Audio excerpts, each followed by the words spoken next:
presento, soy Mayorga López Liliana y formo parte del equipo 8 que está conformado por González Fernández Mariel, Mulato Romero Jazmín Aide, Nava Ibáñez Eumeidianaí y por mí.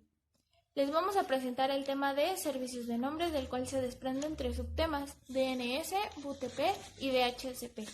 Mi compañera Nava Ibáñez y yo les vamos a presentar el tema DNS. El DNS fue creado en 1983 y nos permite navegar por las páginas web sin tener que recordar las direcciones reales de estas, eso quiere decir su dirección IP. La esencia del DNS es la invención de un esquema jerárquico de nombres basado en dominios y un sistema de base de datos distribuido para implementar este esquema de nombres. La forma en la que se utiliza el DNS es la siguiente. Para asociar una dirección web con una dirección IP, un programa de aplicación llama a un procedimiento de biblioteca llamado resolvedor y le pasa el nombre como parámetro. Los mensajes de solicitud y respuesta se envían como paquetes UDP. Armado con la dirección IP, el programa puede entonces establecer una dirección TCP con el host o enviarles paquetes UDP. Esta administración de un conjunto de nombres que cambian de forma continua no es sencillo. En Internet, el nivel superior de la jerarquía de nombres se administra mediante una organización llamada ICANN, Internet Corporation for Assigned Names and Numbers, la cual se creó en 1998 como parte del proceso de maduración de Internet. Internet se divide en 250 dominios de nivel superior. Cada dominio se divide en subdominios, los que a su vez se dividen y así sucesivamente. Los dominios de nivel superior se dividen en 2 categorías, genéricos y de países. Los dominios genéricos incluyen los dominios originales de la década de 1980 y los dominios introducidos mediante solicitudes a la ICANN. Los dominios de país incluyen una entrada para cada país. En 2010 se introdujeron nombres de dominio internacionalizados de países en los que se utilizan alfabetos distintos al latín. Estos dominios permiten nombrar hosts en diferentes idiomas, por ejemplo el español o el árabe. Los dominios de nivel superior son operados por registradores nombrados por la ICANN. La ciberocupación es la práctica de registrar un dominio con vistas para venderlo después a una parte interesada a un precio mucho mayor. En general, mientras no se violen marcas registradas y no haya fraude, el primero que llega es el primero que obtiene el nombre. Sin embargo, aún se están ajustando políticas para resolver disputas de nombres. Los nombres de dominio pueden ser absolutos o relativos. Un nombre de dominio absoluto siempre termina en un punto, mientras que uno relativo no. Los nombres relativos se tienen que interpretar en cierto contexto para determinar de manera única su significado verdadero. Los nombres de dominios no hacen distinciones entre mayúsculas y minúsculas. Los nombres de componentes pueden ser de hasta 63 caracteres de longitud y los de ruta completa no deben de exceder de 255 caracteres. Por todo esto se puede concluir que el DNS nos ayuda mucho en nuestra vida diaria, ya que si no estuviera tendríamos que memorizar o tener un tipo de agenda con la dirección IP de cada página web a la que nosotros querríamos ingresar. Y, por ejemplo, si alguna página web cambia por alguna razón su dirección IP, tendría que avisarle a todos sus usuarios. Y de esta manera el DNS nos ayuda a que si esto pasa, no tiene que avisar, solamente sigue con su misma dirección de dominio. Bueno, esto sería todo por mi parte, espero que hayan comprendido y seguiremos el tema con mi compañera Nava Ibáñez. Cada dominio controla cómo se asignan los dominios que están debajo de él. Por ejemplo, Japón tiene dominios ac.jp y co.jp, que son espejos de edu y com. Para crear un nuevo dominio se requiere el permiso del dominio en el que se incluirá. De esta manera se evitan los conflictos de nombres. Cada dominio puede llevar el registro de todos sus subdominios. Una vez que se crea y registra el nuevo dominio, se pueden crear subdominios bajo este nuevo dominio sin pedir permiso a nadie que se encuentre a un nivel más alto que él. Los nombres reflejan los límites organizacionales, no las redes físicas. Mi nombre es Nava Ibáñez Eumeidianaí, soy del equipo 8 del grupo 4 y M5. El tema que yo voy a exponer es registros de recursos de dominio. Cada dominio, ya sea un host individual o un dominio de nivel superior, puede tener un grupo de registros de recursos asociados a él. Como bien sabemos, un registro es un conjunto de campos que contienen los datos de una entidad. La entidad es cualquier cosa de la que es posible obtener información. Ya que sabemos a qué se refiere, podemos continuar. Estos registros son la base de datos del DNS. En un host individual, el registro de los recursos más común es simplemente su dirección IP, pero también existen muchos otros tipos. Cuando se asigna un nombre de dominio al DNS, lo que recibe son los registros de recursos asociados a ese nombre. Por lo tanto, la función principal de DNS es relacionar los nombres de dominios con los registros de recursos. Estos se codifican en binario, por cuestión de eficiencia. En la mayoría de las presentaciones se presentan como texto ASCII, una línea por registro de recursos. El formato que se usa es nombre de dominio, tiempo de vida, clase, tipo y valor. El nombre de dominio indica el dominio al que pertenece el registro. De este campo es la clave primaria de búsqueda que se utiliza para atender las consultas. El campo tiempo de vida es una indicación de la estabilidad del registro. La información altamente estable tiene un número grande, como 86.400. Esto equivale a los segundos que hay en un día. La que es muy volátil tiene un número pequeño, como 60, que es igual a un minuto. Si nos damos cuenta, este número equivale a los segundos que se mantiene esa información. La siguiente es clase. Solo hay dos opciones: información de Internet, que se usa el código IN, e información que no es de Internet. Para hay otros códigos, pero en la práctica rara vez se ven. El campo tipo indica de qué registro se trata. Existen muchos tipos de estos en DNS. Los más comunes se muestran en la siguiente tabla.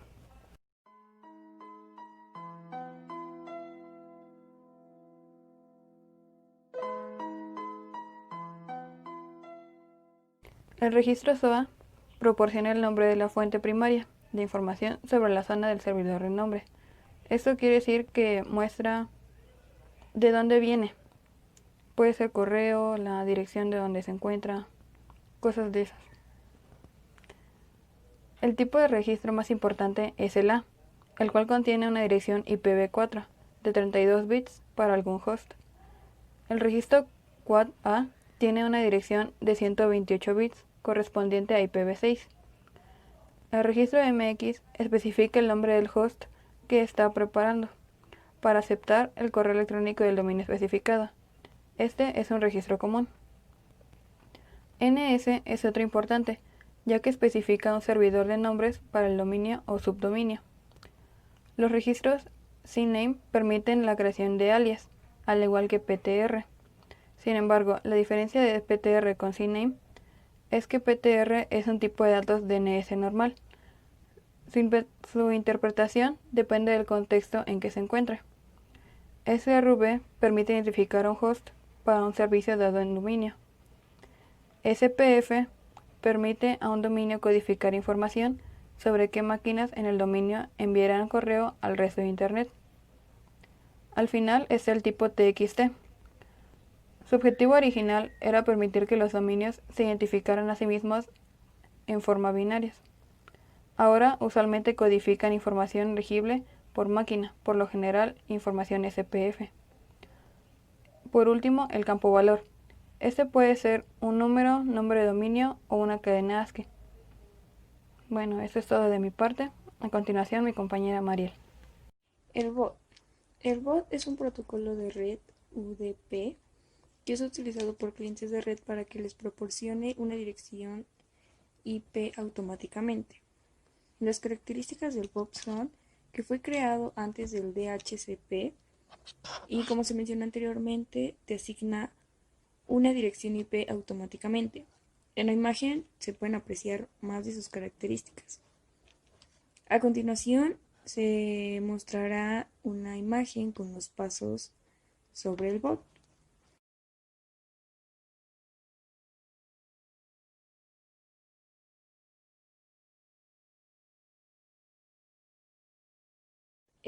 Al momento de transmitir información o intercambiarla en un formato bot, este va a tomar la forma de un request, que es la forma que le va a dar el cliente para así obtener una respuesta del servidor.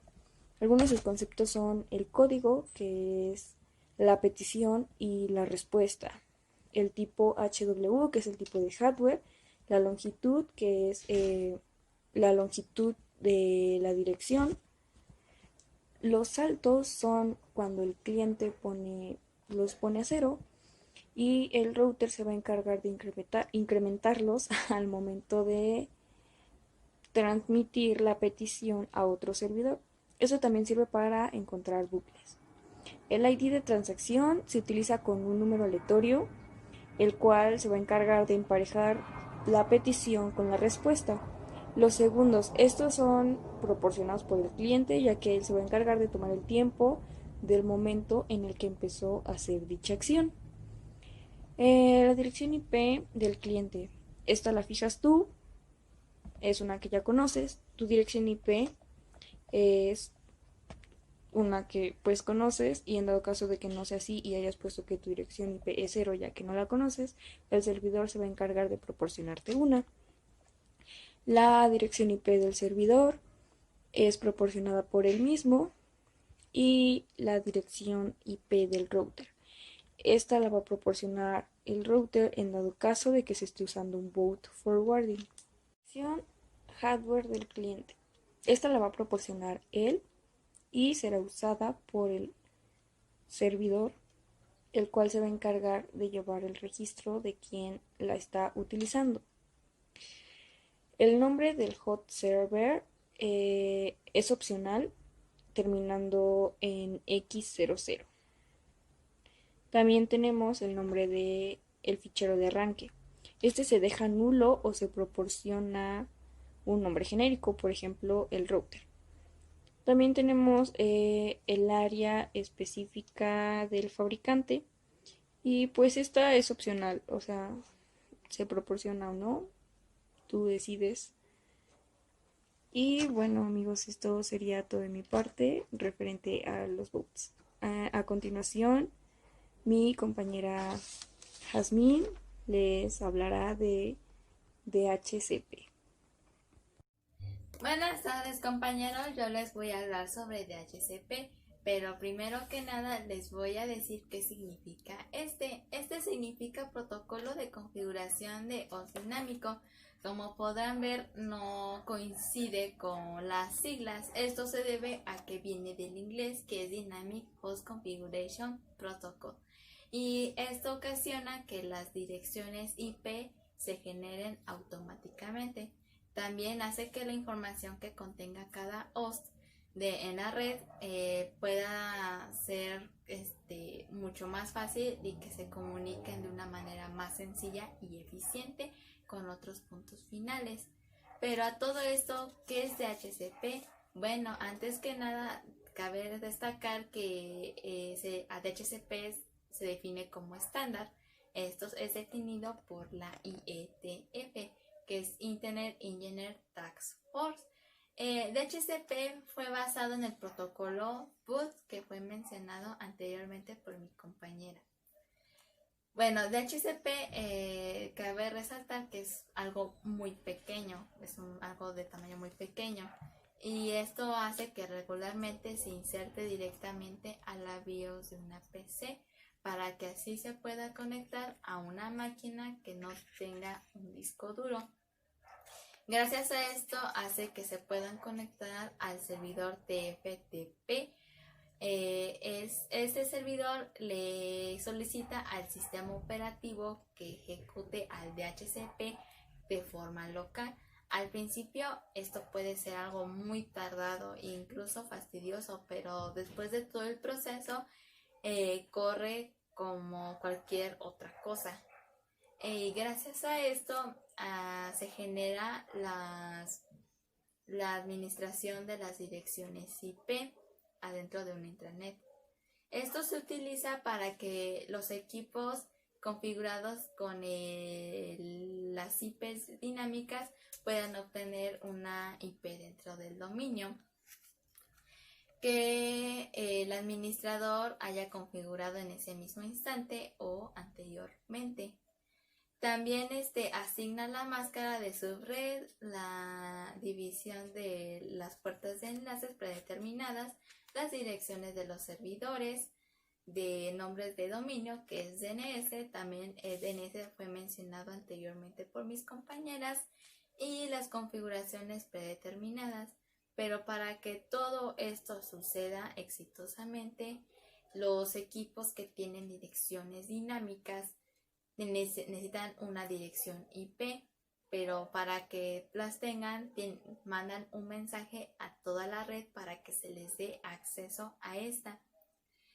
Como mencioné, como se manda a toda la red, esto ocasiona que todos los equipos que se encuentran estén buscando a quién iba o cuál es el destinatario, pero obviamente el único que lo aprueba o lo acepta es el servidor DHCP.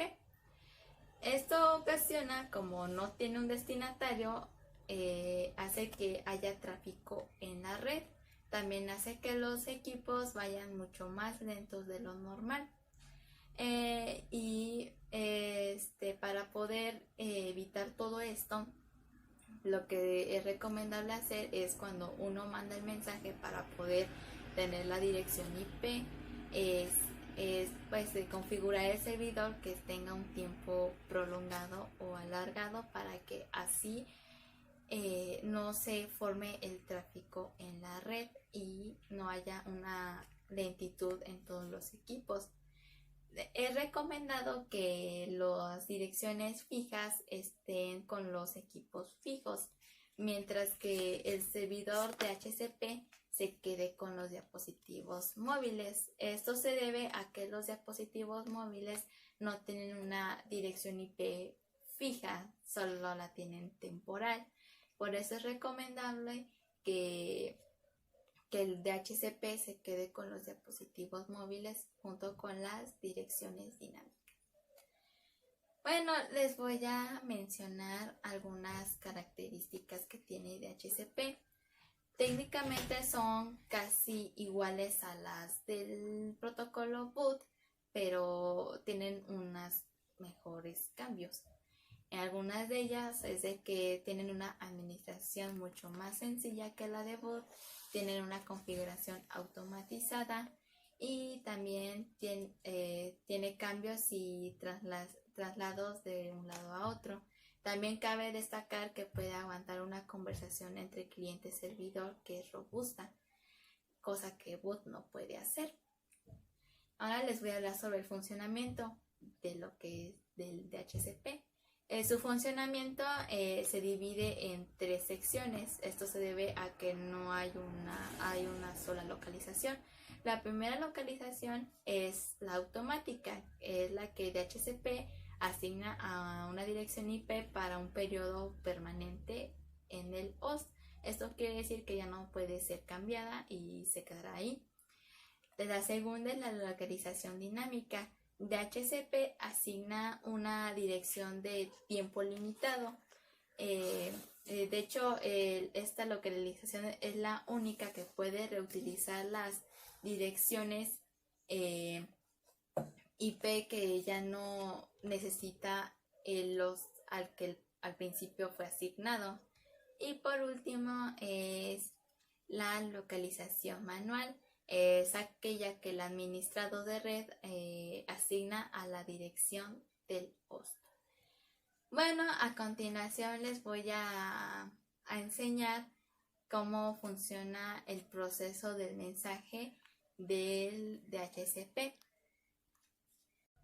Como podrán ver, no hay mucha diferencia en el protocolo boot. La única diferencia es donde dice que es lo del usuario del hardware. Lo único que DHCP fue asignarle una nueva opción, que es recordar el usuario y no poder pasar todo el proceso que se pasa durante el protocolo boot. Ahora les voy a hablar sobre la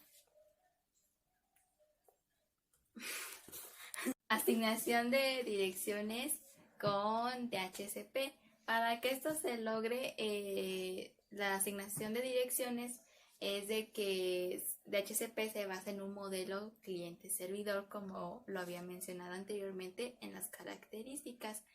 Esto hace que la persona que quiera entrar le manda un mensaje al servidor de DHCP, mientras que este servidor revisa la base de datos.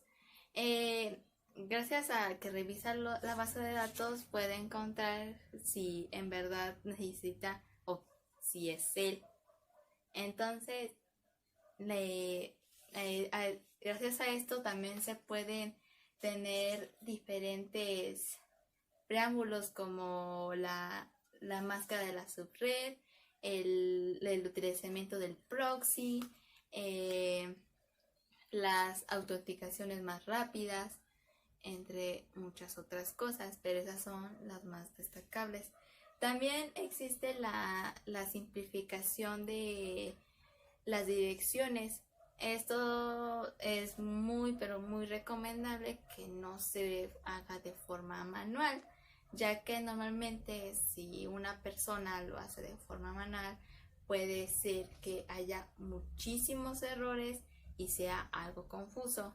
También es muy recomendable que no se intente hacer una administración de direcciones en el teléfono, ya que puede ser muy confusa tanto como para la persona que lo está haciendo, o no está muy capacitada, que termine haciendo que la dirección sea de una forma permanente, y esto no debe ser así, ya que el teléfono, como mencioné anteriormente, tiene una dirección temporal, o sea, cambia dirección a la hora que sea, no es algo fijo como una computadora. Entonces, por eso es recomendable que no se use de forma manual, y que mejor se lo deje a lo que es el servidor, que haga todo el trabajo, para así evitar problemas. En conclusión, es de que hemos aprendido de qué es el DHCP. Técnicamente es un protocolo mejorado que nació de boot, o sea, fue como la mejora de este. También aprendimos de que las cosas tienen muchas similitudes con el protocolo boot, pero las únicas diferencias es de que tiene un modelo cliente-servidor y es muchísimo más fácil de utilizar lo que es a boot. También cabe destacar que no hay que formar tráfico de red, ya que a veces esto nos perjudica como a otras personas, porque a veces es como de estás haciendo algo y de repente pues va todo muy lento, no sabes qué está pasando. Entonces es mejor configurar antes de mandar una solicitud al servidor de DHCP. También cabe resaltar que, como les dije, que el formato del mensaje es muy, muy parecido al de bot, y ya les dije las únicas diferencias. Es porque, como les he mencionado anteriormente, es porque está basado en ese, pero es como algo mejor. Y para finalizar, es mejor tener las cosas como estén predeterminado, o al menos que sea necesario configurarlas. Bueno, muchas gracias por su atención y por su tiempo.